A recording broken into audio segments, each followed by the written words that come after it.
अरे लिफाफों पे जिंदगी गुजारने वालों, शर्म से डूब मरो तुम। अरे तुमको कुरान करीम दिया ना हाथ में, अल्लाह का कलाम तुम्हारे हाथ में दिया, तुमको उसका भी लिहाज नहीं है और तुम दावा करते हो कौम का। बहुत बोल सकता हूं, याद रखो मेरी जबान को लगाम नहीं है, तुम्हारा घर से निकलना महाल कर दूंगा मैं यहां पे। याद रखो तुम लोग जो काम कर रहे हो ना, तुम महाराष्ट्र के मुसलमानों को ना सिर्फ कमजोर कर रहे हो बल्कि तुम उनकी आवाज का गला घोट रहे हो। अरे तुम इलेक्शन लड़ो, हम तुम्हारी तायीद करने को तैयार। कब तक तुम ये सियासत करोगे? कहां है वो लोग जो औरंगाबाद में बोले थे इम्तियाज जलील को वोट मत दो? उस समाजवादी पेंडेंट को वोट दो बोले थे। अरे चेहरा दिखाओ औरंगाबाद के अवाम के सामने तुम।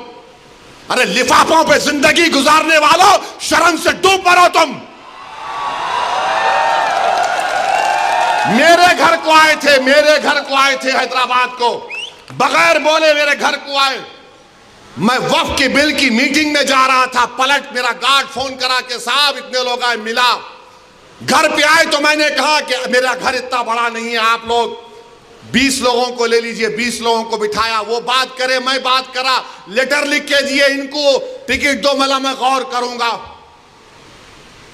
फिर जाने से पहले मैंने एक अल्लाह के वली के अंग्रेजी कुरान का तर्जुमा जो तुर्की का छपा हुआ है, उसकी 4 कॉपियां इन जिम्मेदारों को दिया कि आप मेरे घर को आए, ये एक अल्लाह के वली की कुरान का तर्जुमा है।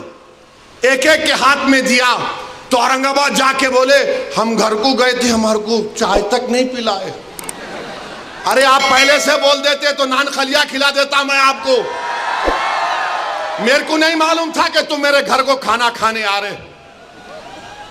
अरे तुमको कुरान करीम दिया ना हाथ में, अल्लाह का कलाम तुम्हारे हाथ में दिया, तुमको उसका भी लिहाज नहीं है और तुम दावा करते हो कौम का।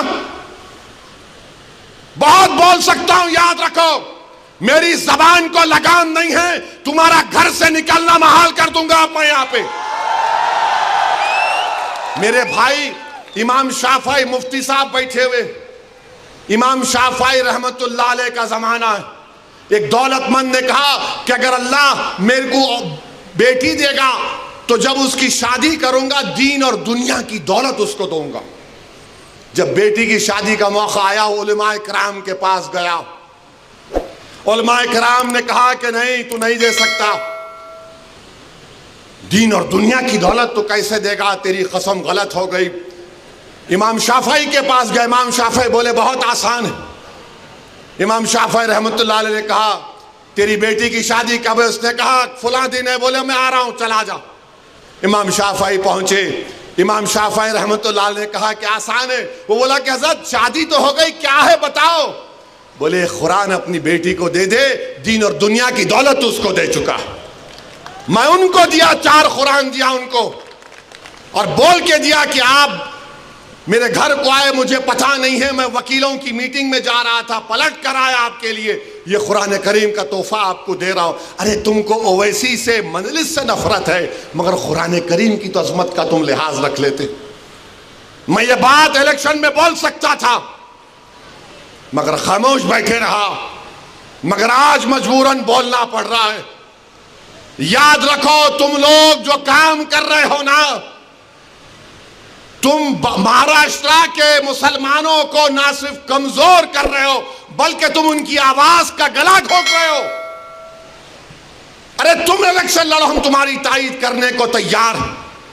कब तक तुम ये सियासत करोगे?